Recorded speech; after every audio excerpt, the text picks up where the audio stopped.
Hi, and welcome to Master of Horror, where I bring you the most scariest stories that I've ever come by. Please help me get to 1,000 subscribers and give this video a thumbs up. So now, my friends, please dive with me into the depths of horror. True Paranormal Story number 1. My paranormal experiences.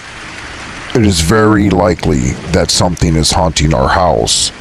Through the years, I've experienced quite a few supernatural things in the house, like hearing footsteps when no one is around. The footsteps come from areas that are no longer walkable, like walking through closet walls and windows. Things and objects are thrown from shelves, but they don't just fall. They'll be lifted several inches into the air, hang there for a moment, and then get thrown to the ground with great force. And we always try to find a logical explanation. But after a while, we try to ignore these paranormal experiences or find a rational explanation. One experience involves my younger brother and sister. When my brother was a toddler, he woke up one morning and told the whole family that during the night he got out of bed and went downstairs. When he got there, an old lady yelled at him to get back to bed. My younger sister had the same experience a few years later. They were both about 2 or 3 years old when it happened. So my sister hadn't even been born when it happened to my older brother.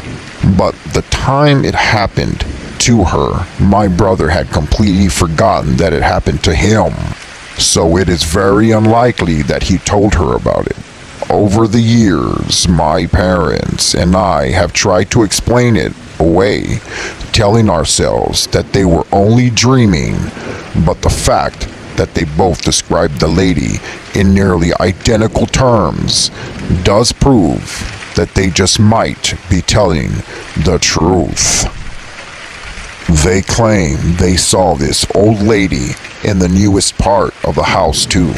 You see, we added a new section to the house that we built back in 2007.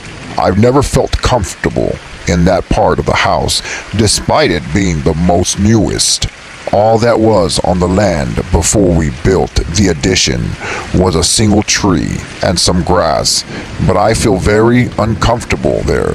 For a couple of years, the activity actually stopped, but it started up again recently.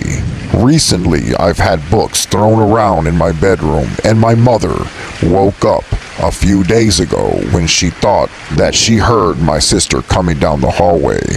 You see, my sister always asks my mom to do her hair in the morning, despite being old enough to do it herself. That particular morning, my mom didn't want to do my sister's hair, so she pretended to still be asleep. After a little while, she heard a voice next to her calling, "Mom, Mom, Mommy," whispering, thinking it was my sister. About 30 seconds passed, and my sister hadn't tried to shake my mom awake or sit on the bed as she normally does in the morning. My mom decided to open her eyes, only to find that she was completely alone in the room, and my sister was still in her own bed asleep. My parents' bedroom was located directly above the room where my brother and sister saw that old lady. So now we've had an old entity and a child entity that may be connected to the land or the original house. Having lived in this house as long as we have, we're not entirely bothered by most of the things that have happened, and nothing ever really harmed us. As for the voice calling out to my mom and addressing her as Mommy, well, that did spook us a lot, because it's the most concrete thing that's happened to us, and it's the hardest to explain away. Paranormal True Story number 2. The Ghost Bride. This happened in late March in India. I was 14 years old. This happened in my village. There was no cinema, so I had to travel about 12 kilometers to get to the nearest theater. We usually went to the movies in groups, but one day none of my friends wanted to go, so I headed out alone for the evening show. Afterwards, I was dropped off at a bus stop that's located at the edge of my village. It was around 11 p.m., and my village being very small, I was all alone with no one around. I started walking towards home along the main road. After walking for about 20 minutes, I saw a woman. She was dressed in white and red. I felt really scared and I knew she couldn't be human.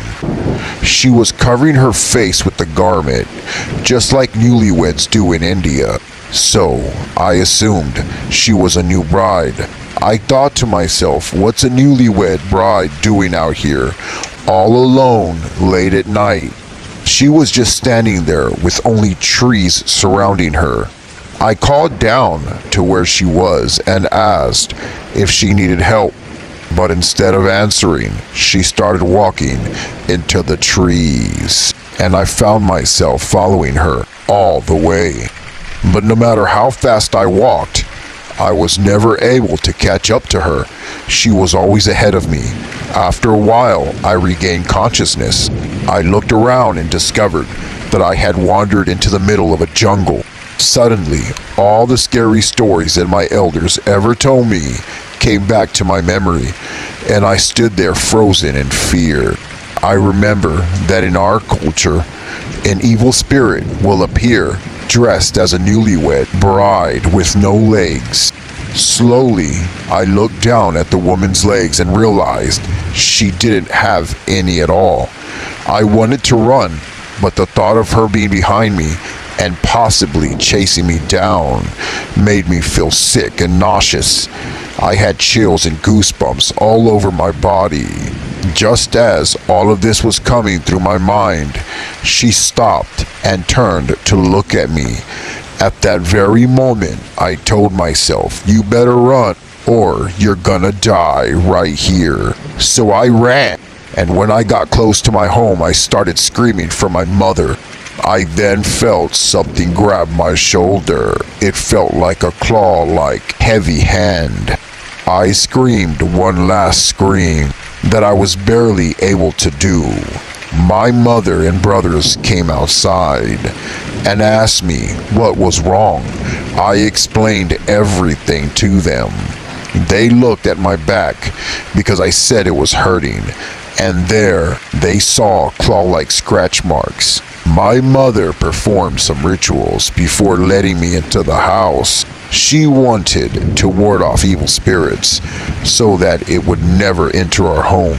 I suffered from a very high fever for 3 days straight after seeing that evil bride. Once I was healthy again, I asked my mom if there were any new brides in our village or any surrounding village, and she said no, there was not. I still went to the movies after that, but only during the day, and never, ever alone at night again. Bloody Mary. When I was 12 years old, I became very interested in the paranormal. So my friend told me about standing in front of a mirror and reciting the words Bloody Mary several times in a row. Supposedly, this Bloody Mary would show up in person if you do that. I wanted to try it, but I was too afraid to do it alone. So one day, this friend and I stayed after school. After everyone had left, we walked down through the empty hall in the girls' bathroom in front of the mirror and began saying Bloody Mary 5 times in a row. We then heard a very strange female voice calling our names. We were terrified, and we ran out into the hallway, but nobody was around. 2 days later, I was sleeping in my upstairs bedroom, and I was awoken around 2 in the morning by the sound of crying. My parents were downstairs in their bedroom asleep, and there were no TVs or radios on at the time. I was terribly frightened because it sounded like a young woman crying right there next to me in my room. Then, I will never forget what happened next. I looked up and I saw a lady standing next to my bed weeping. She was very pale and had tears coming down her face. Her head was surrounded by massive unruly black hair. She wore a torn white dress. Continuing to cry, she just stared at me. I finally said, "Leave me alone." Then she disappeared, but I could not sleep again that night. The next night, I dreamt that the spirit of another woman was choking me, and the crying lady from the previous night was standing right next to her watching. I then woke up and I couldn't breathe. It felt like somebody was in the room with me. I ran out of my room in the pitch black hallway and screamed. My parents came rushing upstairs. I feel that by chanting Bloody Mary, I somehow drew these spirits to me, and it was a very, very scary experience. Although I didn't like what happened to me, I still do want to explore the paranormal. However, I'm afraid of what might happen, and my parents think I'll go to hell if I continue. The Ouija board. This story was actually from my mother when she was younger. She said one time when she was a teenager, she was curious and thinking it would be a fun experience playing with the Ouija board. Her and a group of her friends got together and started asking some questions to the Ouija board. Everything was going great until the planchette started moving on its own without anyone touching it. Slowly, it spelled out, "I will follow you forever." Everyone started screaming and panicking, and without knowing how to close the session out, they just put the board away, and that was a big mistake.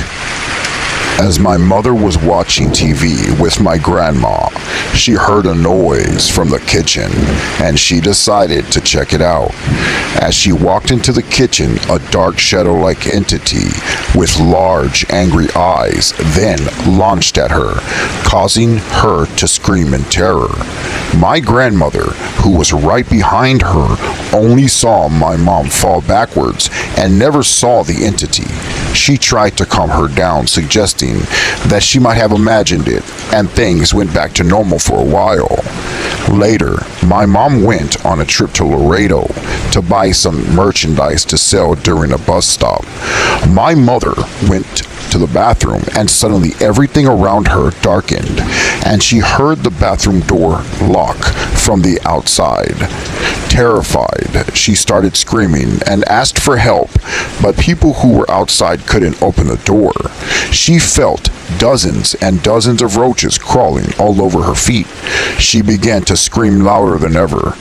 But minutes later, the lights turned on, and someone opened the door, and everything went back to normal, just like if it was a nightmare.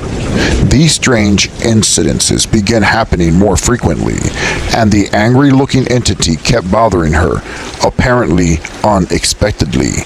Eventually, my mother started dating a man who would eventually become my father.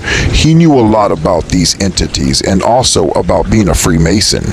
He helped my mother do a lot of these experiences and helped her overcome most of them. But sadly, he passed away in 2020. After he passed away, the paranormal experiences returned to my mom's life, knowing that her protector was now gone. Today, the entity still bothers her and appears in her nightmares and sometimes manifests materially. I, myself, will follow in my father's footsteps and will try to gain as much knowledge as I can to confront this dark entity and keep it away from my mother and from our lives forever. The Mothman. In the 1960s, in West Virginia, Point Pleasant, many paranormal and unexpected sightings occurred. All of these sightings and experiences have been documented by the authorities and the newspapers. In November of 1966, two couples went on a date to a World War II dump site in Point Pleasant. They claimed as they were there, a large winged black creature with red glowing eyes chased them out of there. They reported the incident to the police. This marked the beginning of the paranormal events ever documented. The black creature would chase people to the ground. Many times, other people would suffer from bleeding eyes. Some people saw a giant mutated owl flying in the sky. People were beginning to see this Mothman in the sky, flying over their houses and even in their backyard. A resident claims that there was a Mothman standing by a tree about 7 foot tall, staring right at her as she was in her kitchen. She claims as she looked out the window and saw it, it had red glowing eyes. She said it then took off and flew into the sky. She swears on everything that it was not a bird or any other type of flying animal, and it was definitely not a human. Around this time when things were getting really bad, the Washington Post, which is a newspaper company, heard about all the sightings that were occurring in West Virginia, Point Pleasant. John Klein, a reporter for the Washington Post and researcher, was sent to Point Pleasant. He lost his wife 2 years earlier in a car accident. He went to Point Pleasant, and there he started his investigation. While there, he had reported on many stories. What follows is an actual documentation of his contact with the paranormal. He was in a motel room, distraught and sitting on the bed. The phone then rang, and John Klein went to pick it up. The voice on the other phone sounded electrical and cut up, but it said, "Hello, John Klein." "Who is this?" replied John. It said, "My name is Injured Gold." Before John could say anything else, it said, "Your father was born and raised in Wisconsin. You lived in a greenhouse on Monroe Street, and you don't remember how your mother looked." John knew this was not a hoax, so he said, "Okay, you have my attention." He then placed his watch in his shoe and placed his shoe under the bed. He asked the voice on the phone, "Where's my watch?" The voice said on the phone, "Your watch is in your shoe, under the bed." John then got up and closed the curtains to his motel room and turned off the lights, hoping that no one was looking in. He then sat back down on the bed, picked up chapstick and put it in his hand. He picked up the phone and asked, "What is in my hand?" Slowly, an electrical voice said, "Chapstick." At that point, John Klein became even more fearful of who he was speaking with. He got on the ground and pulled a book from the nightstand and quickly asked the entity on the phone, "Read me line 3, page 55. The entity said it word for word. John sat up for a few seconds and asked the entity, "What do you look like?" The entity replied, "Why, it all depends on who's looking." His next question was, "Can I please meet you?" The entity again quickly answered back and replied, "You already have, John. You already have." The last question and the most important question in this conversation that John asked was, "What happened to my wife?" The entity then said, You saw what happened to her. You were there. You cannot find her by looking. You will see her in due time. The phone then flew off of John's ear through electrical static, and that was the end of the conversation with the entity. John Klein had an actual conversation with the Mothman. After the collapse of the bridge in West Virginia, Point Pleasant, in 1967, the sightings and the paranormal activity calmed down greatly to the point to where there was very little activity that was documented.